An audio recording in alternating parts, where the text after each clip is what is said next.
Budaya merupakan hasil perpaduan antara budi dan daya manusia yang mencerminkan nilai-nilai dari dalam dirinya. Dan Indonesia merupakan salah satu bangsa di dunia yang paling kaya dengan keanekaragaman budaya. Seperti halnya di Keraton Kasunanan Surakarta Hadiningrat yang berada di kota Surakarta, Jawa Tengah, berbagai warisan budaya Jawa masih dilestarikan hingga saat ini. Salah satunya adalah upacara adat Mahisolawung yang setiap tahunnya rutin digelar oleh Pusat Kebudayaan dan Ilmu Pengetahuan Jawa tersebut di Alas Krendowahono, Desa Krendowahono, Kabupaten Karanganyar, Jawa Tengah.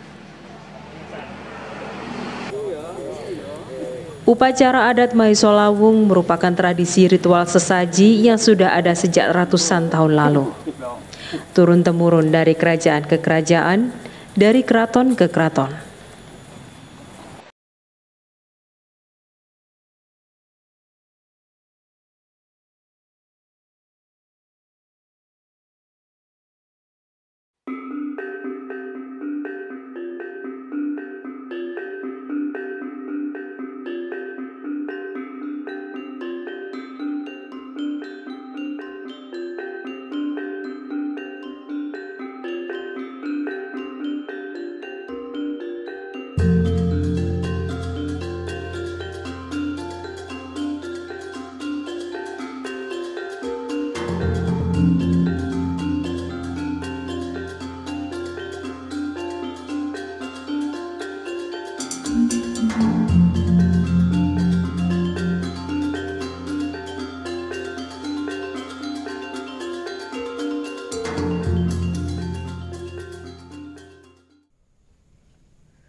Mahisolawung yang dilaksanakan setiap keraton pada waktu di era zaman sebelum Mataram Islam ini selalu diadakan dalam suatu event yang boleh dikatakan dalam bahasa adalah sesaji.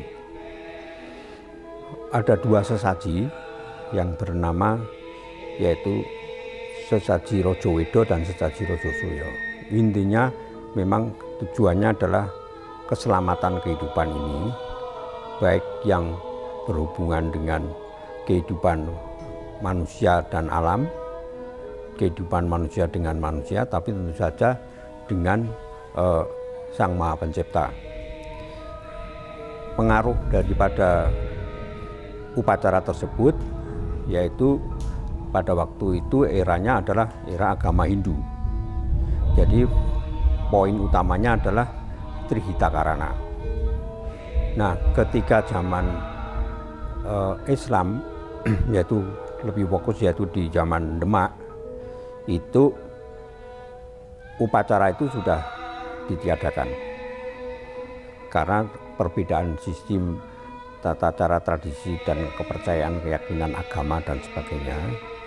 Namun karena kenyataan bahwa upacara-upacara yang pernah dilaksanakan di tanah Jawa ini ternyata memiliki suatu pengaruh dalam suatu siklus kehidupan, maka kenyataan yang dialami oleh Demak adalah suatu refleksi di mana Demak tidak pernah mengalami suatu ketentraman. Maka oleh para wali dalam hal ini Sunan Kalijogo mengemas kembali agar upacara tersebut tetap terlaksana.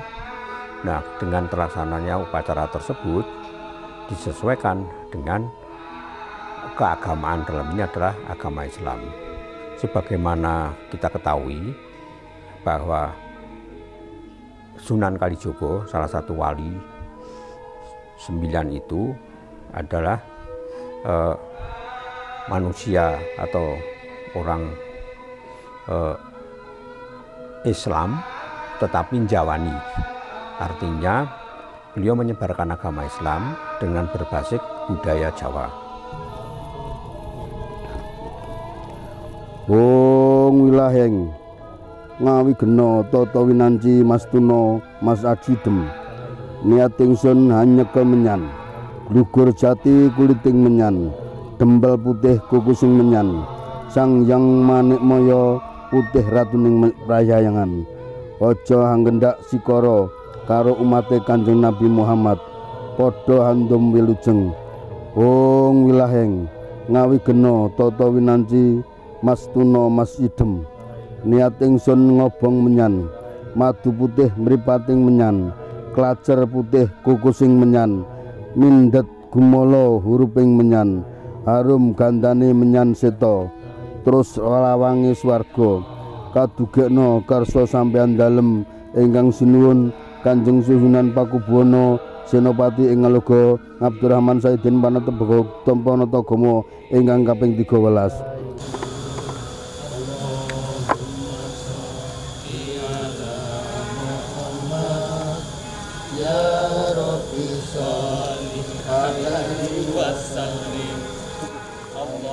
Nah, upacara tersebut kemudian dinamakan Wilujingan Negari Maesolawung.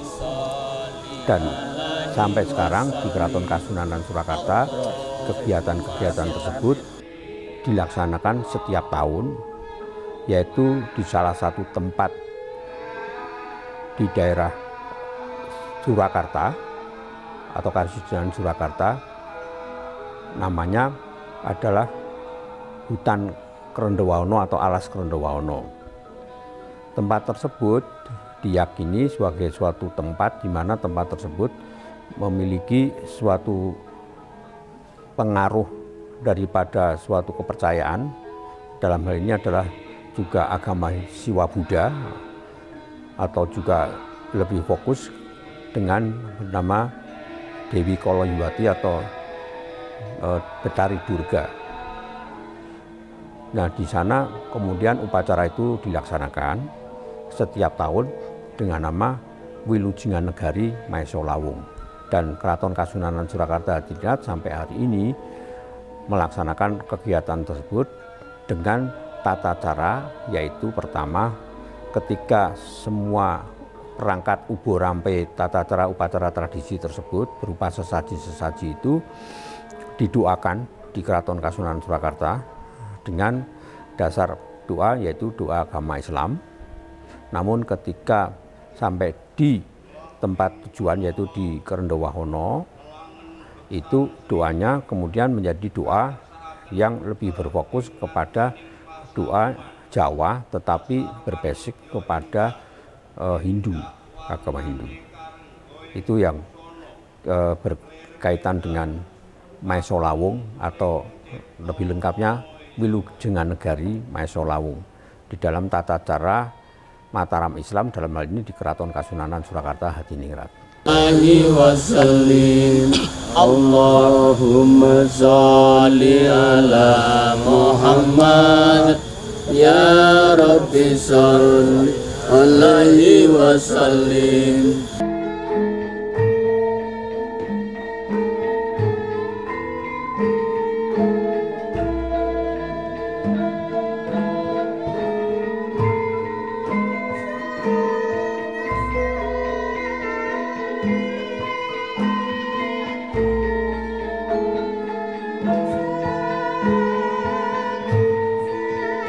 Jadi antara konteks dalam hal ini adalah nama, mengapa dinamakan Maesolawung.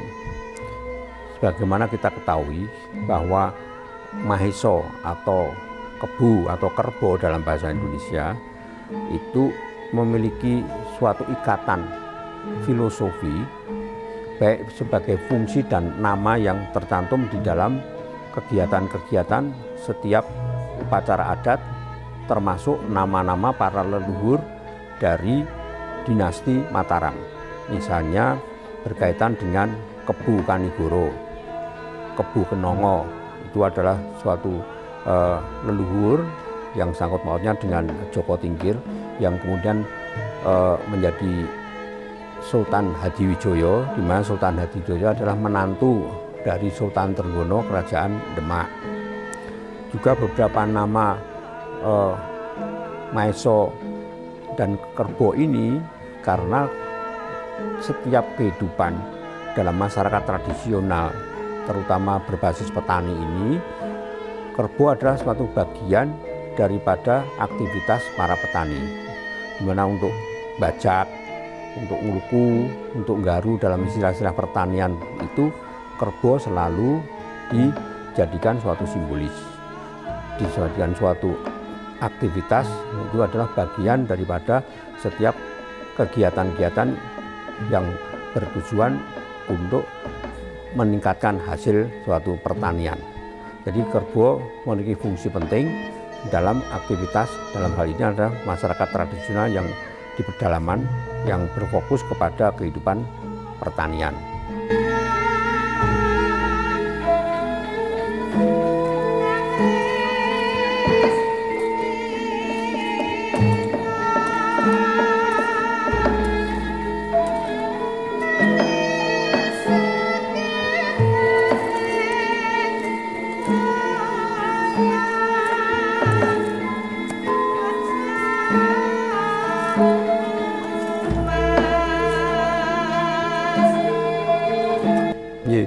Jadi ada beberapa sumber yang menyampaikan bahwa di Alas Rendawahono atau di hutan Rendawahono tersebut merupakan pilihan dari suatu perubahan yang pada saat itu upacara-upacara itu tidak diselenggarakan di Rendawahono.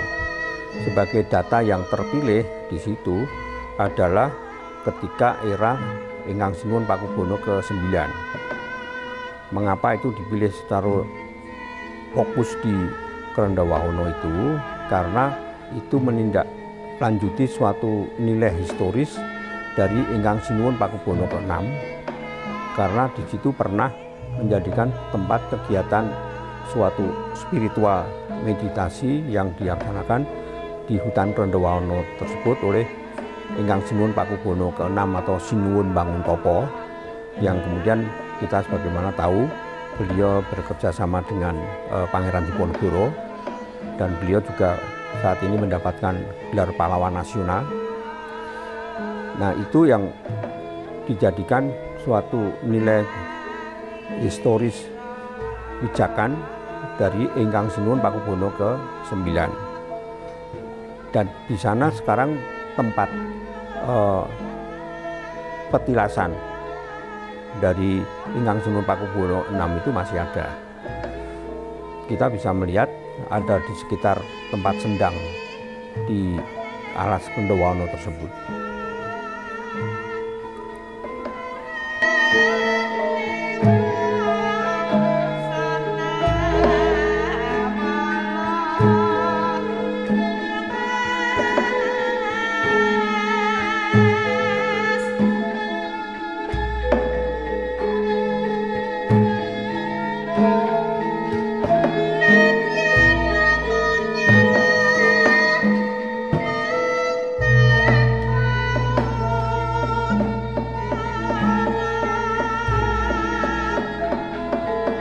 Jadi memang ini ada semacam suatu akulturasi culture atau akulturasi budaya, termasuk juga asimilasi budaya, mengingat bahwa di daerah di sana itu beraktivitas dalam afiliasi kegiatan yang berkaitan dengan Pakubono ke-6 itu, misalnya sebelah utara itu ada Nyai Ageng Serang. Pada waktu itu Pakubono 6 memiliki suatu garis korelasi perjuangan, tapi juga berkaitan dengan Temenggung Prawiro Digdoyo. Temenggung Prawiro Digdoyo lebih berfokus kepada daerah utara yang lebih dekat dengan daerah Solotigo.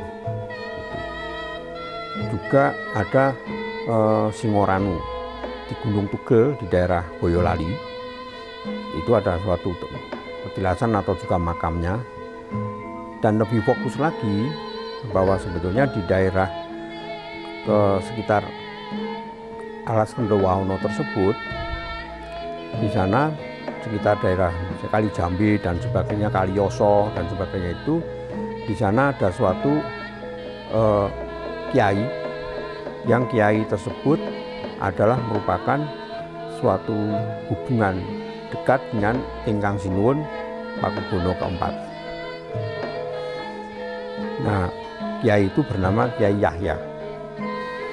Mbah Yahya itu keturunannya banyak, dan setiap waktu, setiap tahun keluarga itu masih sering mengadakan suatu kegiatan.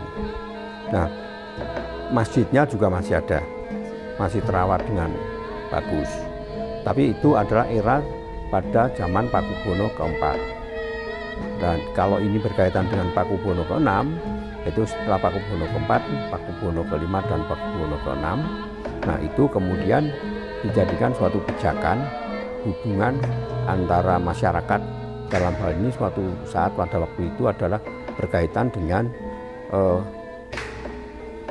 pemberontakan atau perjuangan dari Pangeran Diponegoro yang mendapatkan dukungan dari Ingkang Sinuwun Pakubono ke-6 atau Sinuwun Banguntopo.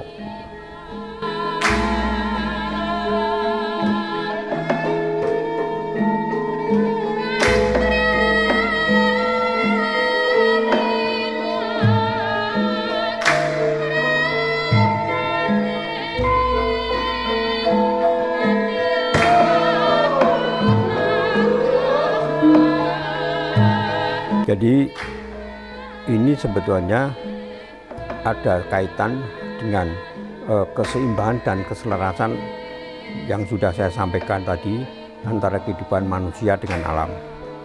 Tentu saja dengan kehidupan ini berkaitan juga ada sesuatu hal yang mesti harus dijaga.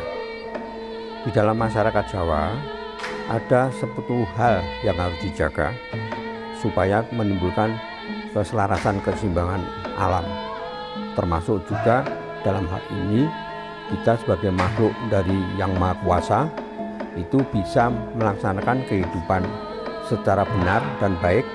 Misalnya dalam hal ini adalah cara-cara melestarikan alam, karena hutan Kendowahono termasuk hutan lindung atau hutan tutupan, dan sampai sekarang ini masih statusnya sama, atau hutan sengkeran. Nah, sampai saat ini itu adalah merupakan bagian keseimbangan alam, yaitu dalam format sebagai bagian daripada keseimbangan wilayah utara.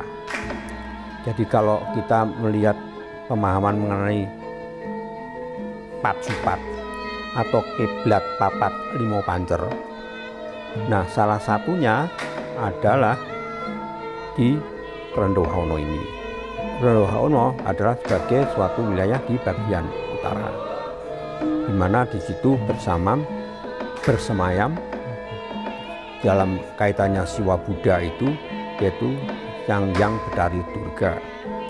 Sebagaimana kita ketahui bahwa karakteristik daripada Dewa Betari Durga ini dalam konotasi agama Hindu memiliki suatu energi-energi atau kekuatan-kekuatan yang memiliki hal-hal yang bisa menimbulkan kontraproduktif bahasanya sekarang, atau menimbulkan sesuatu yang kemungkinan tidak bermanfaat. Oleh karena itu, tugas dari Keraton Kasunanan Surakarta, beliau sebagai raja itu harus juga mampu mengelolanya. Jadi kalau kita lebih berbicara kaitannya dengan misalnya Rojo Molo, misalnya Rojo Molo itu rojonya Molo, memolo penyakit. Jadi rajanya penyakit saja sudah bisa kami kelola, bisa kami tangkap, sudah kami istilahnya jangan main-main kamu, saya segala penyakit, bahwa rajamu sudah saya taklukkan, bahasanya begitu. Nah, di pengertian Dewi Koloyuwati ini atau Yang Betari Durga ini, pemahaman itu secara implisit memang berpengaruh pada itu, supaya jangan sampai kehidupan kita ini tidak bisa berjalan dengan baik gara-gara karena energi-energi yang sebetulnya dimunculkan karena makna simbolis dari Durga itu. Jadi itu adalah suatu sarananya agar keselarasan keseimbangan itu semacam simbol-simbol yang berkaitan dengan karakteristik atau perwatakan dari Dewi Durga tersebut.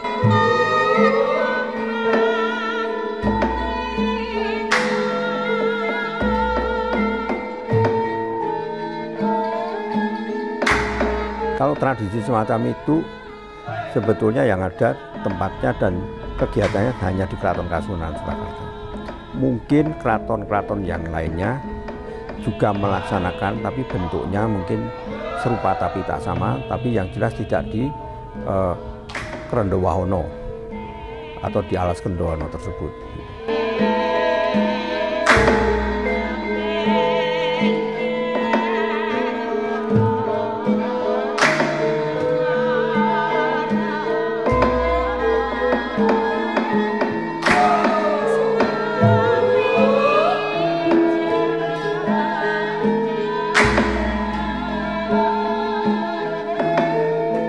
Jadi sesaji yang selalu diadakan dalam setiap kegiatan tata cara upacara tradisi adat di Keraton Kasunanan Surakarta ini sebetulnya adalah juga peninggalan dari leluhur-leluhur di kerajaan-kerajaan sebelum dinasti Mataram, sebelum dinasti daripada Pajang, Demak sampai dengan Mojopahit, kemudian dari Singosari, Kediri, Kahuripan sampai Mataram kuno, Mataram Hindu.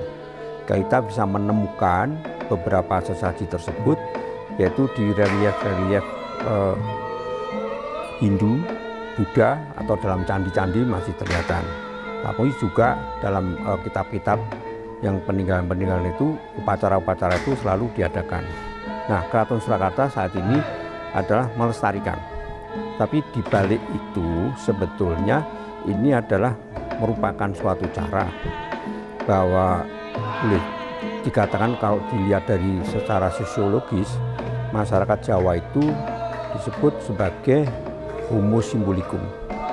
Homo symbolicum adalah suatu makhluk dalam hal ini homo manusia ini yang selalu mengadakan suatu kegiatan komunikasi melalui simbol-simbol agar makna simbol tersebut secara mudah dipahami, ditangkap, bermakna dalam suatu kehidupan masyarakat.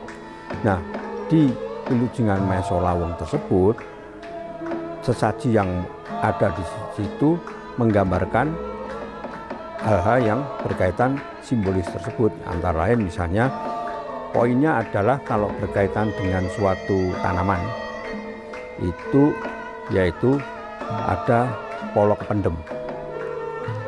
Polok pendem adalah tanaman-tanaman yang diambil untuk digunakan makanan, kehidupan kita adalah yang di bawah tanah.